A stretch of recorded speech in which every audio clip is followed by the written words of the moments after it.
All right. Welcome to the speaker series, ladies and gentlemen. I'm so happy you're here with us on the second longest day of the year. The sun won't be setting for quite a while, so we can enjoy ourselves and this wonderful speaker series night we have tonight in store for you. And I'm very excited to introduce a very good friend of Bonnie and I, Selene Castrovilla. And Selene is a award-winning author and just a good friend and a faithful AFL member for many, many years.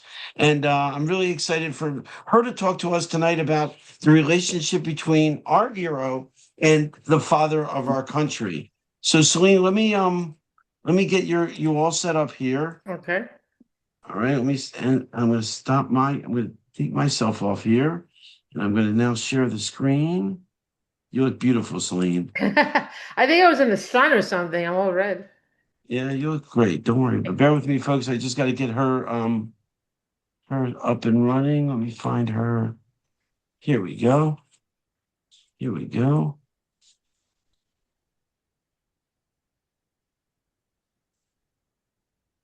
Okay, can you see that, Celine? Can everybody see that?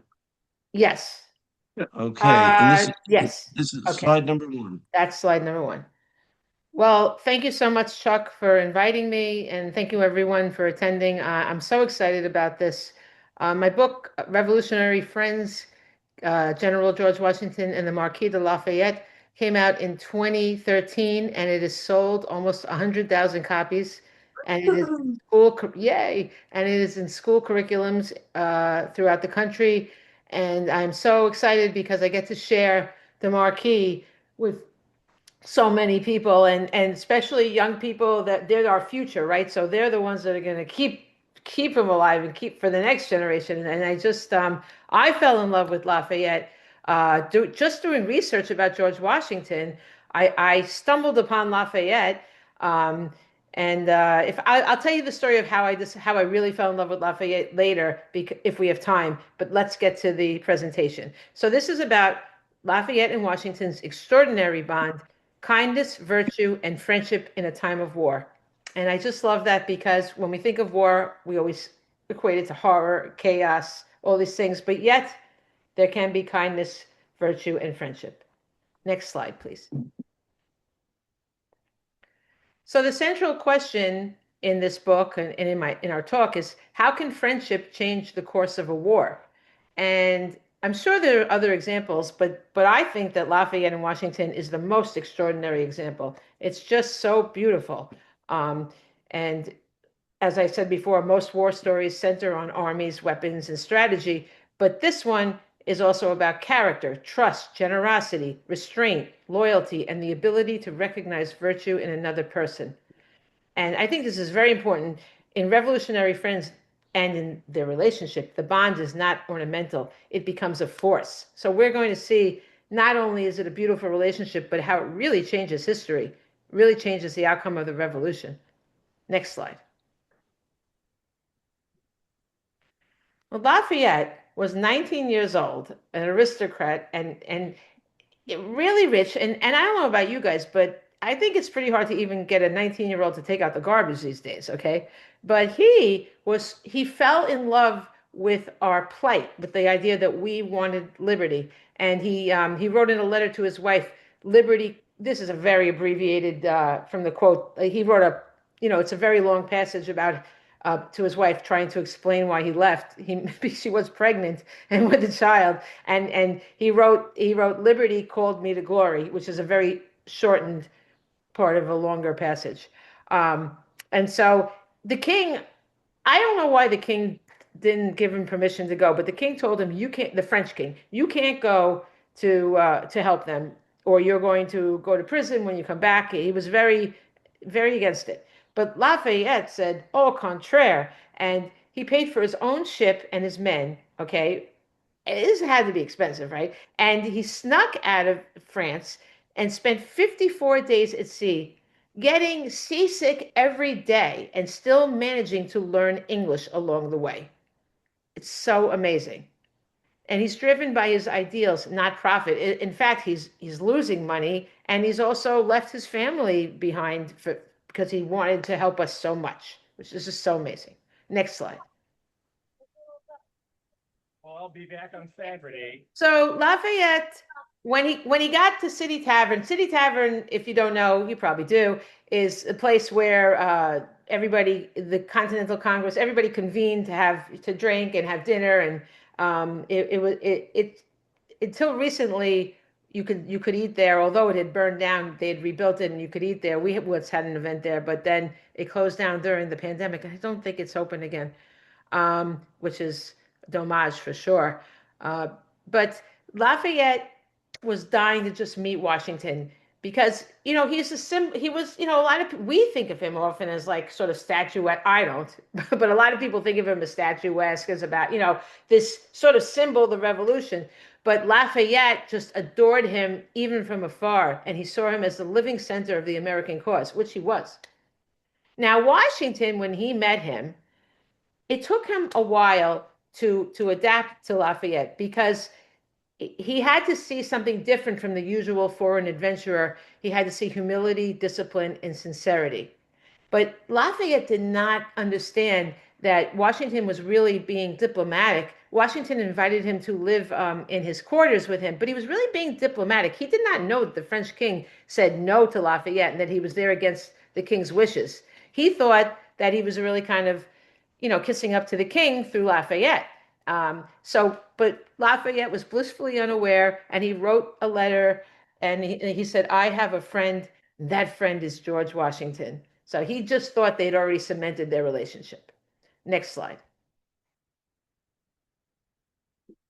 Now, why was Washington worried about Lafayette? Well, it was the foreign officers. It wasn't that they were French. It was they were arrogant. Okay, he had endured foreign officers who arrived expecting a rank, command, and deference, like they were going to be in charge, or they were going to boss Washington around because they were so skilled.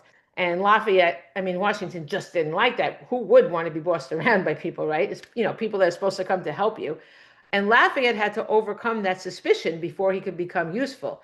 And in fact, when Lafayette got there, the Continental Congress initially rejected him. They said, "We don't want your help at all." And he said, "S'il vous plaît," and he said, "I'll do it for free." I just he came all this way, and they were kind of fed up with they were fed up with all the foreign officers by then. But they too realized, oh, we better be diplomatic to him. So they let him stay, but they refused to give him a command, which is what he really wanted, to command troops. And but Washington did learn to love Lafayette pretty quickly, as we'll talk about. And here's a letter from George Washington the next year, 1778, and he said, I do most devoutly wish that we had not a single foreigner among us except the Marquis de Lafayette, who acts upon very different principles from those which govern the rest." So, next slide. Now, when they went to inspect the troops, and the troops were a mess, and this was before the impending battle, they were in Philadelphia, and they knew they were surrounded by British forces, and they knew that they were going to be attacked by the British. And Continental Congress was, of course, very upset, and they were all there. If the British, wiped them out, the whole war would be over. They could knock out the whole Continental Congress in one little place. And so they were kind of harassing Washington, like, protect us. And he's like, how, right? We don't have enough weapons. Our men are a mess. So this is why Washington started to gravitate to Lafayette, because Lafayette was being so nice to him. And you always want to be with the person that's nice to you. That's, so Lafayette, upon inspection of the troops, assured Washington that he was there to learn and not to teach, because Washington apologized for the condition of the troops. But Lafayette was humble, and this was very diplomatic, but also, Lafayette was a diplomat, but more heartfelt, I think. Lafayette really, really spoke from his heart always. I think he was the kind of guy that always wore his heart on his sleeve. So I don't think it was just out of diplomacy. I think he just genuinely meant it. And so his virtue is not merely bravery. It is a willingness to begin as a student, to learn the American way, which he did actually learn. And when he went back to France, he tried to apply it in the French Revolution. Didn't work so well. So he respects Washington's command. He listens before demanding authority. He never really demands it. He just kind of begs for authority. And he changes how Americans see a French ally. He was the kind of guy that everybody really just loved. You know, there's those people that you just meet them and instantly you bond with them. They're genuine, they're really nice. And he was like that. Everybody really loved Lafayette. So, a lesson in wartime kindness: strength does not have to announce itself. He did not have to come in and be overbearing, and he really won everybody over in that manner. Next slide. So then he kept asking to have a command. He really wanted to have an active command. He was going to pay for their weapons, this and that. He was really into it. But for some reason, the Continental Congress would not give him a command. So instead, they had what Lafayette called the Great Conversation. And that is when Washington said, "Think of me as a friend and father." He thought of him as a son, and that meant the world to Lafayette. Lafayette's father had died when he was 2 in a battle. Washington had never had his own children, so they really filled holes in each other's hearts. And it's just so beautiful how this all blossomed at a time of such stress when they were about to be attacked. To have this relationship blossom, I just think is one of the most beautiful things in history ever. It shows the resilience of humanity, this relationship. It's so beautiful, and it proves to be important to us as well. So Washington cannot give Lafayette what he wants: a command, a rank, and immediate action. He really wanted to fire up and go into battle, but he gives something just as formative: belonging. Next slide.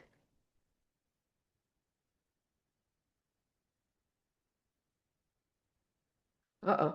Oh, is that the next slide? Okay. Yeah, it is. Okay. Okay, so at Brandywine, the Battle of Brandywine, what a battle. If you ever have the opportunity to go to that national park, I highly recommend it. You can still see Washington's headquarters where they're inside there in this picture. It's just, I don't know about you, but when I go to these historic places, I feel the ghosts with me. I feel them speaking to me. There's nothing like getting out there and going to these places. So we lost the battle. So I think I only write about losing battles.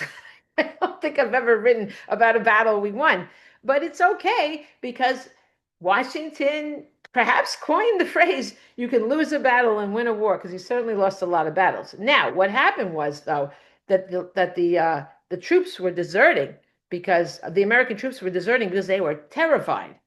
And so you can't have another battle to ultimately win the war when you don't have any more troops. So Lafayette begged him, "Please let me go. I know I can get them to come back. I know I can get them to come back." And Washington didn't want to let him go because he was really concerned about him getting killed. But he decided to do it because Lafayette was so on fire. And by the way, this was on September 11th. There must be some real bad juju with that date. I don't know. But anyway, so the Lafayette ran right into the fray. He jumped off his horse. He led the soldiers back into the battle. He was this foreign man. This guy, they weren't listening to their own officers, but they listened to him and they followed him back. And he got them to stay. Now there were more missing still, so he kept having to get. We lost the battle. There was no winning the battle, but it was just getting the officers to stay, not the officers, the soldiers to stay.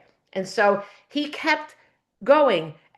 He kept going and going, chasing after the people that had deserted. And a musket ball went through his leg, and he still rode his horse to find these people, just ignoring the pain and the blood. And he didn't stop until he reached everyone and gathered them all back. They really listened to him. And then he dropped from his horse and just lay on the ground, and they had to carry him back to the headquarters. And that's when this picture takes place in the headquarters. Lafayette was laid out on the kitchen table because they didn't have a bed there. And so Washington and the other officers came in and they looked ravenous. They were starving. They hadn't eaten. And Lafayette was laid out on the table. He said, "Oh, please don't eat me." He said this in an interview later on. And he was always joking, no matter how dire the circumstances. Now, Washington's own doctor, Dr. Cochrane, was working on Lafayette, which is a side note. I just saw his grave. I was visiting Leslie Rainey last week in Utica, and I saw his grave. I was so unexpected. It was such a thrill to see this man's grave because it was Washington's doctor, and he's the one that treated Lafayette. And Lafayette said to his doctor about Lafayette, treat him as my son, for I love him the same. And that is just so beautiful to me. That scene is what I heard about before I even did most of this research. I heard about this happening at that battle, and I decided to write this book based on this scene when Washington declares his love for Lafayette, because I just said, wow, Washington never really showed his emotions. It's sort of the opposite of Lafayette, and it's just so beautiful. And that's when I wrote it.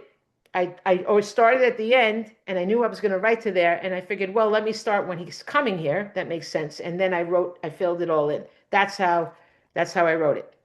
So he distinguished himself by courage under fire, and he didn't abandon the field, and he got everyone back. And then Washington declared his love. So of course he was wounded, but he did recover eventually. And the Continental Congress had to flee. They lost the battle, and they had to flee into the night and cross the river, but everybody was safe, the Continental Congress. So that was wonderful. Next slide.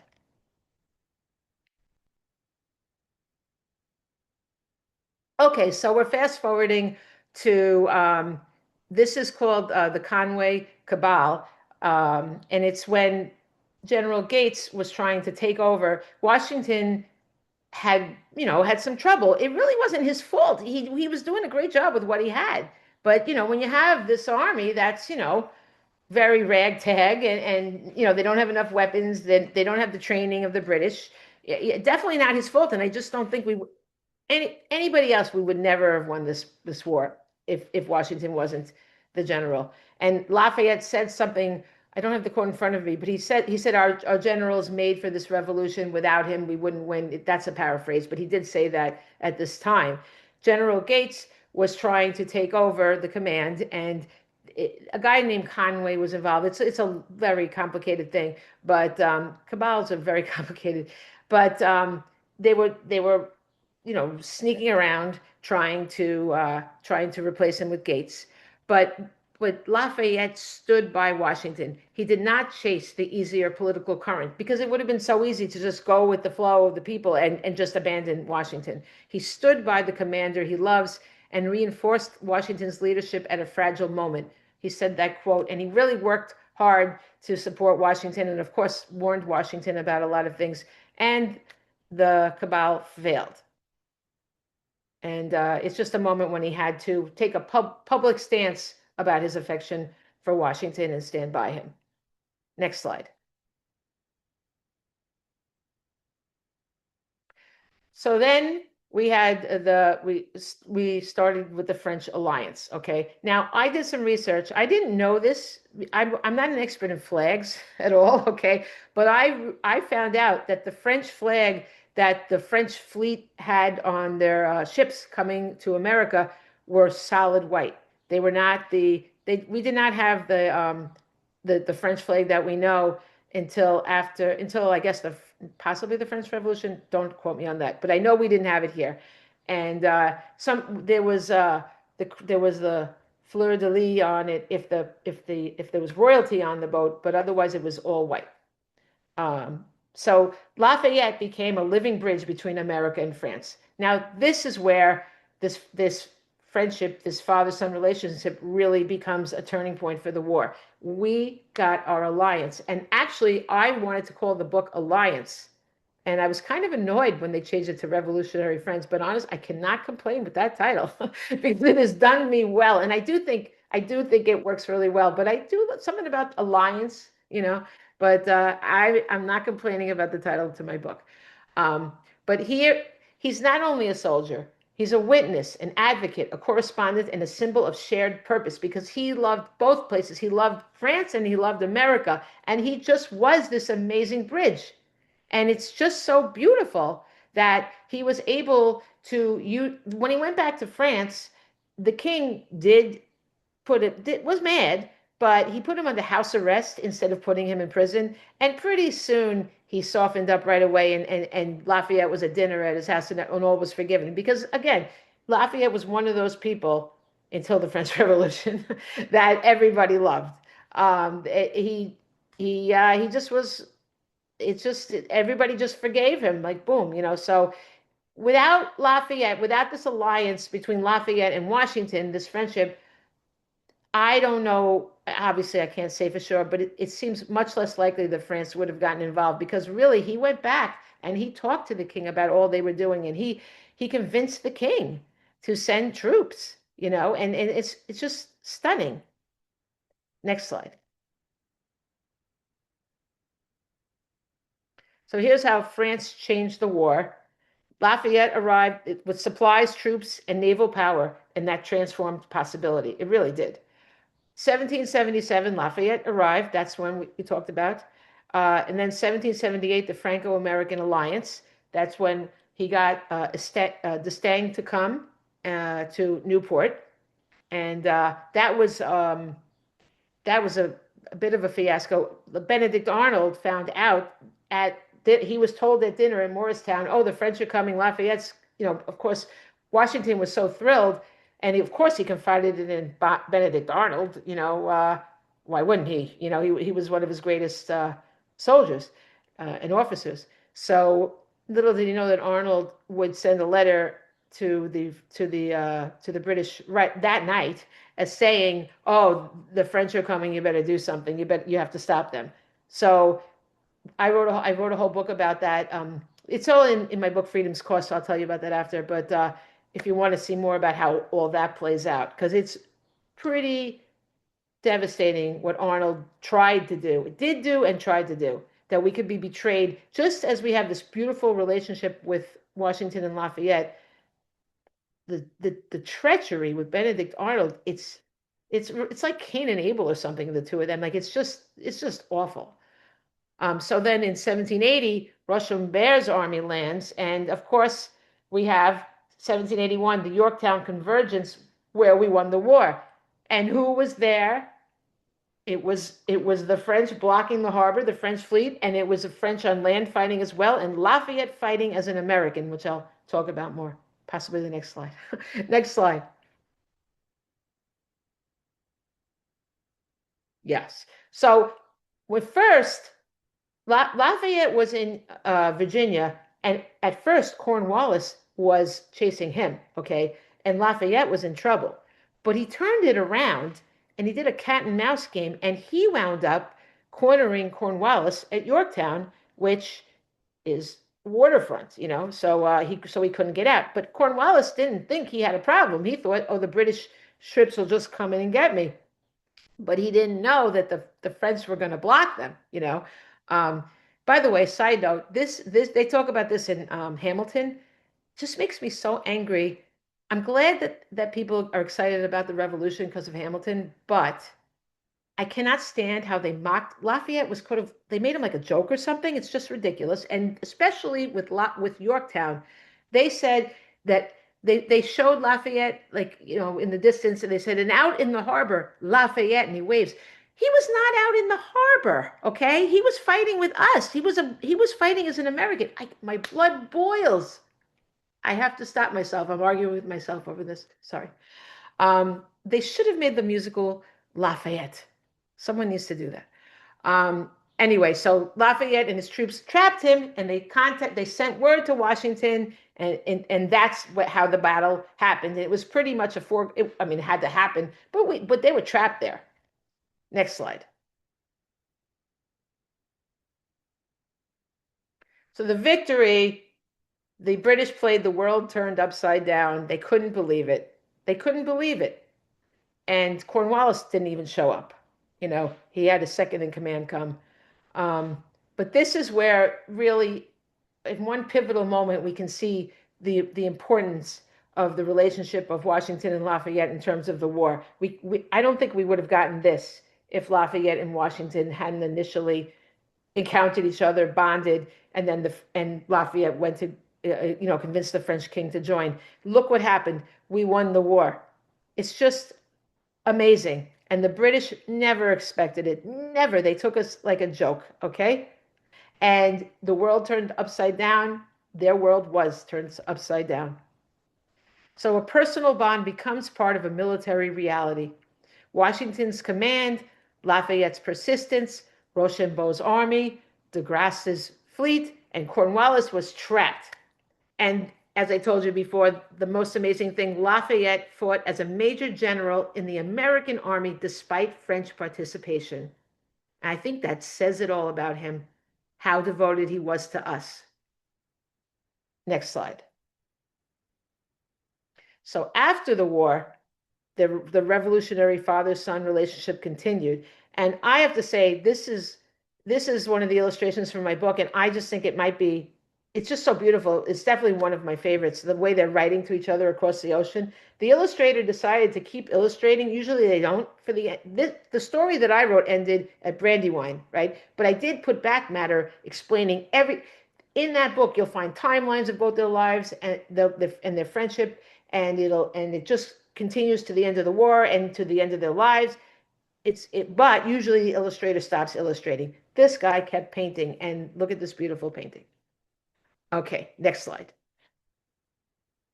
And even as Lafayette became endangered in the French Revolution, I mentioned to you before that Lafayette learned a lot of principles about the American Revolution and tried to use them in the French Revolution, and he really failed.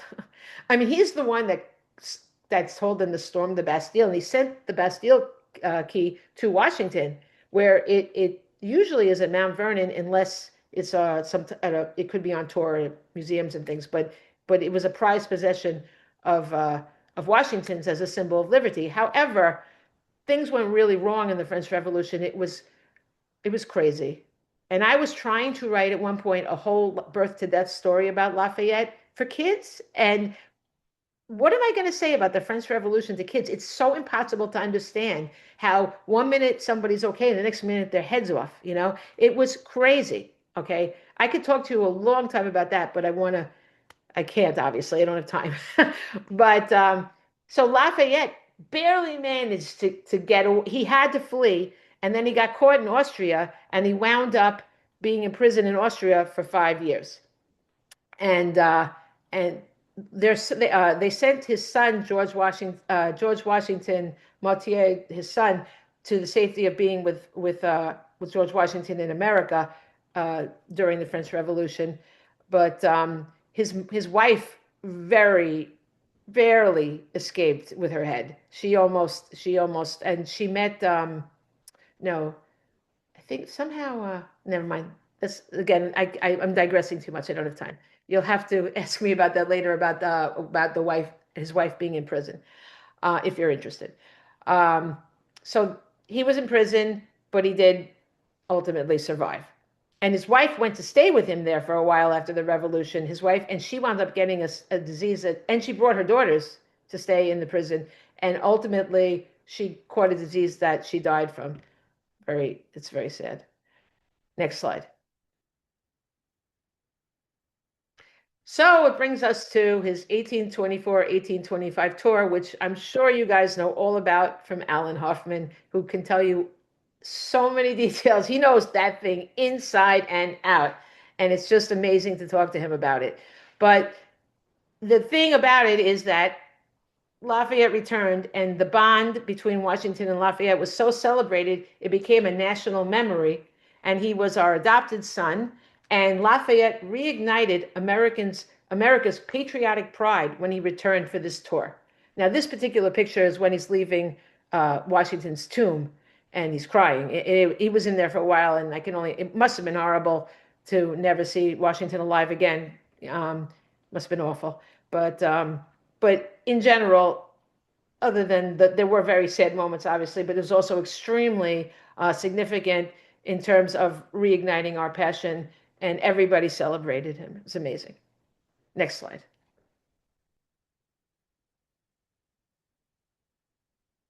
So what does the bond teach us? It teaches us that kindness and virtue are not soft forces. Au contraire. In war, humanity can seem like an intrusion. However, in this story, it becomes a source of power, which I think is just so inspiring, you know, for all of us. You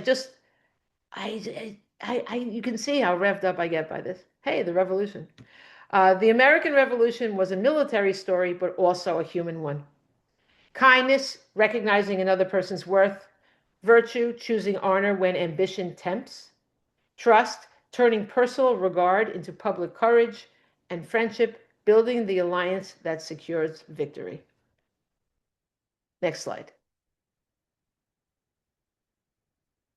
And so these are my revolutionary books. Revolutionary Friends, which we just talked about. Revolutionary Rogues is about Arnold, his betrayal, and John Andre, who was the British spy. Unfortunately for him, he found that he was a spy when he changed his clothes and hid the plans to West Point in his boots. And it really goes it tells both sides of this story and the tragedy that ensues, because John Andre, even though he was an enemy, everyone cried when he was executed. All the Americans cried for him. So it's a very interesting story. Who do we call enemy and why? George Washington's Spectacular Spectacles is about the Newburgh Conspiracy, when George Washington put on a pair of glasses and saved democracy. Believe it or not, the officers were going to do a military coup, and he got them to stop by putting on a pair of glasses. That book looks so simple. It took me 10 years to write. Freedom's Cost is my newest book. It really follows Benjamin Talmadge, who was the head of the Culper spy ring. Benjamin Talmadge is the Culper spies were my first introduction into researching the Revolutionary War, like really falling in love with people of the Revolutionary War. I found out that the Culpers existed on Long Island, where I live. I never knew we were even involved in the Revolutionary War. No one told me growing up. And I said, what, spies? And they had codes and they had invisible ink. I'm like, no way. And Washington, finding out that he was a spy master, the idea that he thought about, he couldn't win by fighting, so he started spying. The way this man thinks outside the box, wow. My heart was enlisted to Washington with that information. So Freedom's Cost follows Benjamin Talmadge's memoir from before the war, growing up. His father's a minister, and then he has to make a decision to shoot someone or be killed at the Battle of Long Island. So there's a crisis of conscience.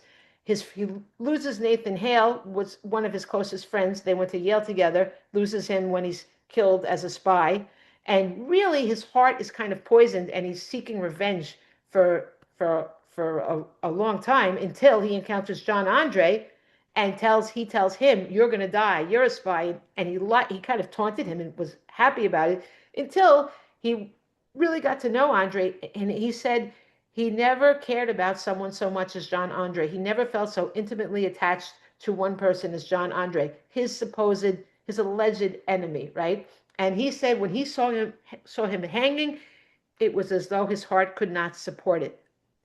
And this is a beautiful story. I wanted everybody to really know the story about Talmadge and what he went through, because he really is not that known. He's in the show Turn, but he was someone that really never sought glory or any kind of recognition, just really did it for the cause. One of many that did that we don't know, but we do know him, but you know what I mean.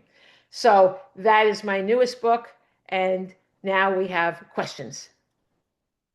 Thank you for listening. Thank you so much, Selene. That was amazing. You and I have a couple of things in common. One of them is passion. You're very passionate, and I love that about you. And I think it was very, very, as one of my friends said, endearing. Your talk was, and I really appreciate it. I have a couple comments before we ask questions. Comment number one is, you have produced the most handsome Lafayette I've ever seen. Some of your images of Lafayette, this is the best looking Lafayette I've ever seen in my life. Oh, thank So you. good job with that. I'm not sure he was that good looking, but you did great. Just so everybody knows about the Battle of Brandywine, we will be at the 250th anniversary of the Battle of Brandywine next year on September 11th, 2027. and Wow. we will be shooting Lafayette in the leg, just like he happened Oh to him boy. there. 4 days before, excuse me, 5 days before that, we'll be at the Hale Burns house in Wow. Delaware, celebrating Lafayette's 20th birthday in the same place where he did exactly 250 years earlier. By Well, the way, I it will was be with you on that. I will definitely be there. that's great. By the way, the flag, the tricolor flag of France of today, it Mhm. was Lafayette himself who actually designed that Oh, flag. there you go.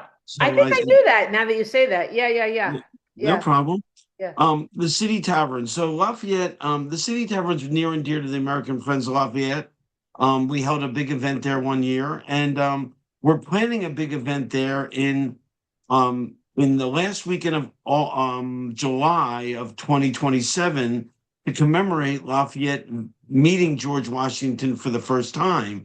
Oh, City Tavern is closed, but they open for events like that, and we've contacted them, and we've already made sure that on that date we will be celebrating, in my mind, one of the most important dates in the history of our country, when Lafayette absolutely. met George Washington.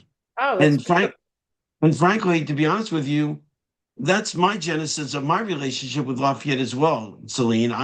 I did a deep dive on George Washington, and this guy kept coming up Lafayette, and here we are today. I'm a Lafayetteist Yeah, through and through.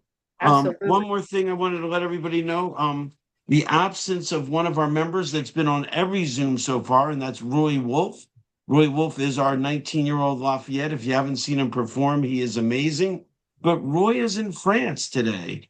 Nice. Roy is in France for a month. He's doing an immersion trip in France. He feels like it will help with his interpretation of Lafayette, and we're very excited he's there. So he's in France visiting all Lafayette things, and not only that, but he's also taking equestrian lessons. So our Lafayette will be able to ride a Amazing. horse. Yay. Okay, not to steal your thunder, Celine. Again, I thought you did a great job. You do Celine. You wrote a book about a slave, about a slave, an African slave, and you didn't Yeah. highlight that book. And I got to be honest with you, that's Oh, one of my favorite books. I well, know, I know that Marcy really Toma agrees with me. well, that it's not revolutionary, but it did come from Lafayette. I know that it's really your wife that got me to write that book because I was with you guys at Yorktown, and I was going to leave because I was single among all married people, and I was like, I think we're just going to go. And Bonnie's like, you cannot go. I know you're going to find your next book tomorrow. I'm like, I feel like you're just saying that, but okay, I had to, right? I really believe in that stuff.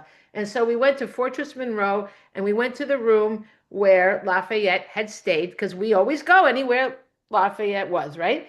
Right. And we heard this one other there was this also the story about the three enslaved African American men, and they sought refuge at Fortress Monroe, and they asked the new commander, Major Benjamin Butler, for sanctuary, and he gave it to them, which was not done usually. But he No, believed, it's called the contraband yes, story. it was the But contraband decision, yes. right, And and I it's a learned very that all because we were there. So it's right, all because of the American Friends of Lafayette and and ladies Bonnie. and gentlemen, I highly recommend if you Google Foreman Road contraband decision, it is a fascinating story. And Yes. Celine, what's the name of the book that you wrote about this story? That book is called Seeking Freedom. Seeking Freedom, and Yeah, we it's love that book. actually it won a lot of stuff, a lot of awards, it's done very well. Yeah. I think you all bought my wife dinner then. I do. I of course we're gonna. Yeah, I will. I look forward to seeing you guys in she's Yorktown. right over here next to me, so she heard that. So Of course. we're gonna I you can't got to take wait. her out to dinner. I Okay, good, will. Yes, good. I love her. All right. So, thank you, everybody. Let's get questions for Celine. Any questions that we might have for Ms. Castrovilla? Oh, Kim Burdick's got her hand up. Oh no, Kim, did you? No, you don't. I'm sorry, that's my cursor. Never mind. Anybody have their hands up? Any questions for Celine? How she researched those different books. How did I research it? Bonnie, everybody can hear you. Bonnie's whispering over my shoulder, and everybody can hear her. Well, Yeah, Bonnie wants to know how you researched the book. Well, okay. I'll tell you how I first fell in love with Lafayette. Was I was researching the book for Benedict Arnold, and when I found how do I research anything? I like to go to the places where the people were. I'd like to go to the historical societies there. In that case, in Tappan Town, no, Tappan. Sorry, it's not. It's the Tappan Town Historical Society, but it's Tappan where it happened. And I went to the 76 how there's a lot of places I went. And I also read all the primary sources, only primary sources, because you have to just listen to the people that were there. Nobody else's interpretation of it, you know. And the story about when Washington found out he was betrayed, it's just so touching because his heart was really broken because he really, really cared about Arnold. I mean, not as much as Lafayette, and Arnold was probably jealous of that, but he really did care about Arnold and really tried to give him what he wanted, which was impossible because the man was just a bag with a hole in it. And when he found out he was betrayed, he sunk into the couch, and Hamilton said, "Someone has to go get Lafayette. Only Lafayette can comfort Washington." And I'm like, why is this random French guy the only guy that could comfort Washington? That question literally became my book, Revolutionary Friends. I always write to answer questions. And with Lafayette, again, I went to Philadelphia. I went to as many places as I could. I read, and Lafayette wrote so much. I mean, Washington did too, but Lafayette has so much material that he's a dream to write about. He gave me so much information. Jane McCarthy asks, and I think I'd like to. I actually, you know what? I want to hear how you answer this question. Are your books written for children or adults? Well, I guess they're marketed to children, but I think they're just as good as for adults because they teach. They're absolutely true. They're extremely well researched. They've been vetted by historians, and I think if someone wants to really learn about Lafayette, um, it's like a gateway if you want to start doing reading the primary sources, but you will absolutely get the full story in that. So I believe that I know adults like them just as much as kids because I sell to a bunch of adults at all My events. bookshelf has all your books on it, so there's that. Yeah, no, they're for everybody, but I think and parents are always telling me how they love reading it with their kids and they've learned so much. So they are marketed for kids for sure. It's a children's publisher. Well, I will say this: we all have children and some grandchildren and whatnot, and it's a great gift to get your kids to learn about Lafayette, maybe get excited about Lafayette. So I think it's wonderful. A tool for us to make sure the younger generation is interested in the same things we are, and let's get Yeah, them I think started it's so younger. important.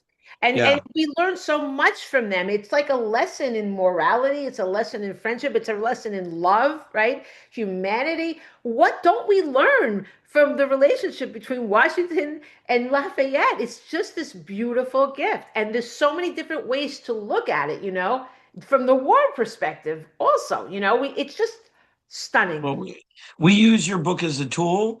Also, Susan Minker's book, Cheese for Lafayette, we use Oh yeah. that as a tool in the Yeah. schools. And both of those books have been very, very helpful for us. Um, Here's a question. Let me say, you got a comment here.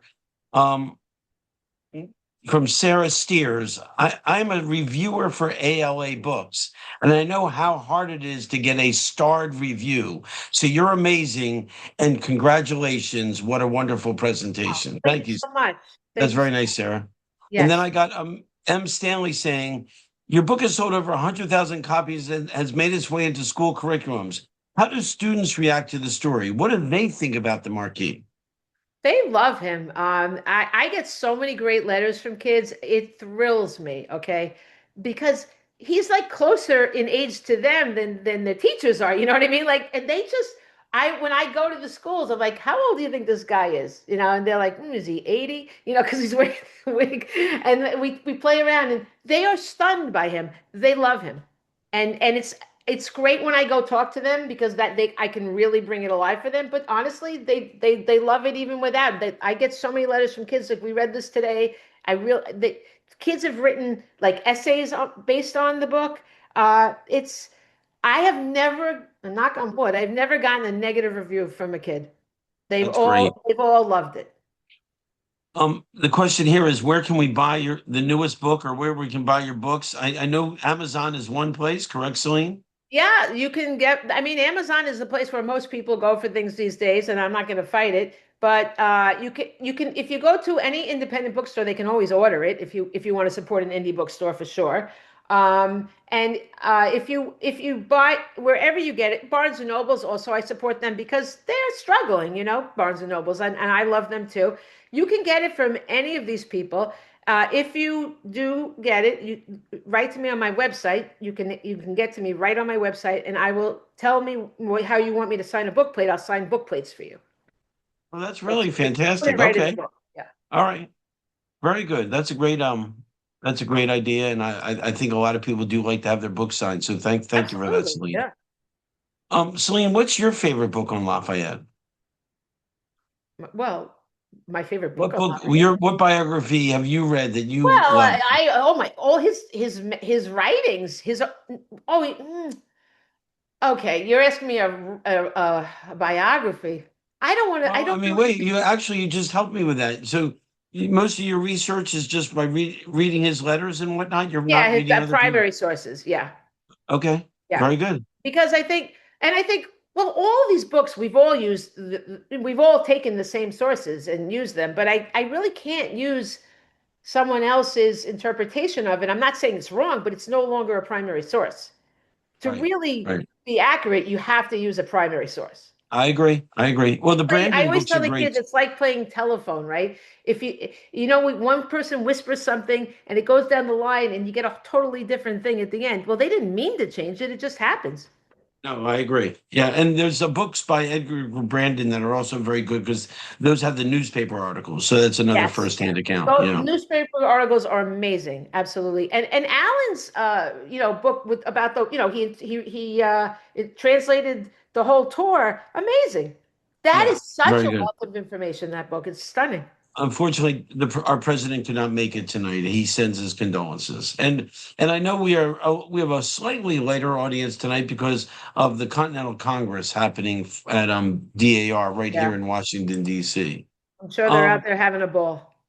so here's an interesting question, and I'm not sure you can answer it. And if anybody can answer this question, just unmute and just jump in.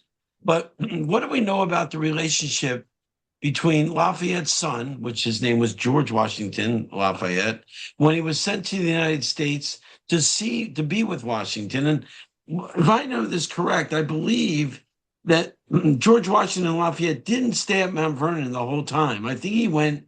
Did he go up to New Jersey for Yeah. schooling, or I does think anybody know? yes. I'm not an expert on that, but I think that's correct. So I think he spent some time in Mount Vernon, and then Yeah. Washington sent him to school, and then I think he came back and spent a little more time with Mount Vernon. I think there are people out there that think he spent the whole time there with George No, Washington, his no, yeah. namesake, and that's just not the case. No, that's not true. Yeah. Yeah. Yeah. Chuck, All right. may I jump in there on? Is Sure. that Diane Shaw? Yes, Yes, I hi, am. Oh, an hi, expert! Celine. That was a Yay! wonderful presentation. I loved it. Thank you. I just know a little bit about George Washington Lafayette and his stay with George Washington. When he was with him, the president's house was in Philadelphia, and Washington's term was ending. And when Washington went back to Mount Vernon, George Washington Lafayette was with him, and George Washington Lafayette watched him hang the key to the Bastille in the foyer of Mount Vernon, where it remains to this day. So that was kind of a wonderful thing to know that he saw Yes. that key get hung Yeah, that is amazing. at Mount Vernon. Yeah. And for those of but you who but don't know, that's Diane Shaw, our curator, and also the longtime employee at the Lafayette College's Library Special Collections. She ran that show, and thank you so much, Diane. I really Oh, you appreciate need you being on. to put my face on. There she One is. last little note. It was very difficult for Washington to take George Washington Lafayette in because America was supposed to be neutral Yes. Yes. in the war that was going on. And so I think so Lafayette, of course, entrusted him to Hamilton. Excuse me, Washington entrusted George Washington Lafayette to Hamilton. But from his letters, you see how frustrated he is about not being able to bring the boy Yes. to stay with him. I mean, it's just palpable in those letters. So I think he finally says, "To heck with it. I'm having George Washington Lafayette come to." Yeah, it was very hard for him to maintain, neutrality. He clearly wasn't in his heart neutral, but Yeah, he had to. It is a struggle. That could be a whole other book too. it That could. whole It thing. could. Diane Shaw should be a speaker at one of our speaker series. Yeah. We'll I have to, should get a royalty, Celine, if you know. yeah. Just kidding. Absolutely. I think it's wonderful how successful your books have been. Congratulations. Well, I think that being an American friend of Lafayette has certainly been. I just love being with the friends of Lafayette. It's always the best because we are all so devoted to the same thing, the same person, the same cause, and it's been like a real highlight of my career to be part of the American Friends of Lafayette. It's really, I really love you guys, so thank you. Thank you so much. That was very sweet. I do All right, see guys. there's a couple of other things here. Uh, did Lafayette have any relationship with von Steuben? Yes, I am again not an expert on that at all. I was actually just at von Steuben's his grave. Leslie took me there, and I was blown away. I love von Steuben with the Leading with Love and all that. I love it, and I want to do a book about him. So maybe I'll be able to answer that more about Lafayette. But yep, they definitely knew each other. Lafayette was very involved with the I forget the name, the I can't pronounce Oneida. Oneida. Yeah, Oneida, he yeah. was involved with them, and they were up there in the same area. So there's definitely a lot to explore on that. That is not my forte. I always admit when I'm not an expert at something. So yes, the simple answer is there was something going on. I don't exactly know. I'm Well, they sure. were together in Valley Forge, that's for Yeah, sure. yeah. But And I'm sure they're, what did they do? I don't know. But do you know? Do you know about more about their relationship? well, I do know. No, I know that they were together at Valley Forge. I Yeah. know that he cursed like a sailor, and I know that he probably saved the army. At Oh, yes, absolutely. Lafayette Square, across from the White House, there's four men in statues around the square. Lafayette, Rochambeau, Kosciuszko, and von Steuben, and that I tells you love all you von need to Steuben. know. Yeah. Yeah. It's an amazing story, the way the Leading with Love. And they still use a lot of that today, for the training. And I love him. And he's the only officer that actually became an American citizen afterwards. It's pretty amazing. And and he got all this land, and he had the 60 acres just for himself, and that's why he's buried up there. But that's a story I really want to delve into. I've always been interested in him. So if you guys could all write letters to my editor and tell her that that would be good, because she's like, I don't know if he's sexy enough. I'm like, I don't know what that means. Well, no, there's a lot going on with him. I think you'll get plenty I for hope him. so. Yeah. Yeah. Yeah. And then Um, if we have somebody else that I am teaching on July 1st to children and I tell them George Washington is Lafayette's superhero, who is mine? I think Lafayette and Washington are both my superheroes, honestly. I who think that asked that they're question? I don't see that question. Susan Joy. Oh, Yeah. she actually did a great presentation at the French embassy about Lafayette being a superhero. Well, I So think I think I think that Lafayette and Washington are superhero. That's what I tell kids. I'm like, forget about Superman and all these people that are made up. We have real superheroes in our history. That's absolutely what I tell them. so my very good friend Christy Chen says here, she has she works at Mount Vernon, and she's going to see if the bookstore in Mount Vernon would consider carrying your book. How about Oh, well, that? they might not have Freedom's Cost, but they definitely have everything else. Um, Okay. I mean, I did a signing there a couple years ago. It was fabulous because everybody just comes out from the gift shop, from the last thing they do, comes out into the gift shop, and I was sitting right there. Oh, it was just, and you have this crowd that, of course, adores Washington and Lafayette, so it was just amazing. And they carry my books there, and last summer they were George Washington Spectacular Spectacles. Every weekend they read it every day to the kids at story time. Yeah, I want to get that book. That's fantastic.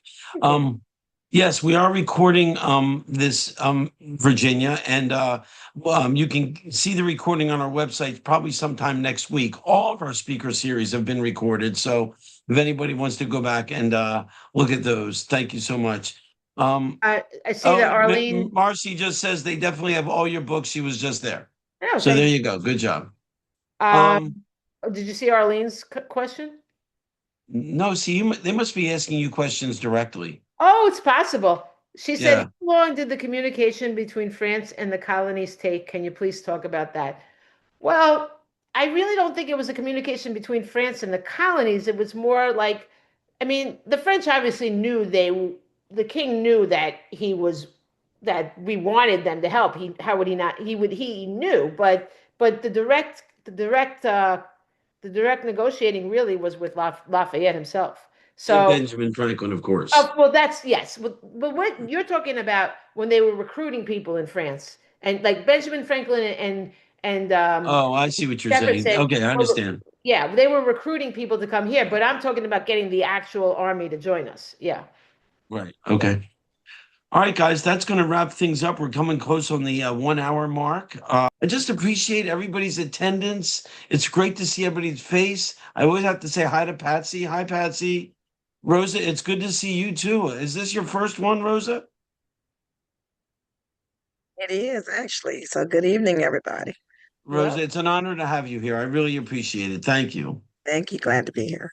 So thank you everybody for joining the speaker series. I wish you a wonderful holiday. We're turning 250, but our 250th, the American Friends of Lafayette's 250th, starts in June of 2027, when we celebrate the 19-year-old Lafayette stepping on American soil for the very first time. Thank you very much. Vive Lafayette! Viva Lafayette! Bye, Thank you, Stephanie. everybody. Thank you for listening. I appreciate it.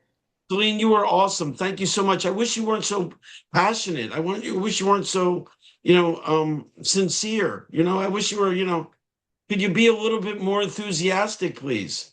I just get completely, you see me, I'm like, I can't help it. That's me. I love that about you. You're awesome. Thank you so much.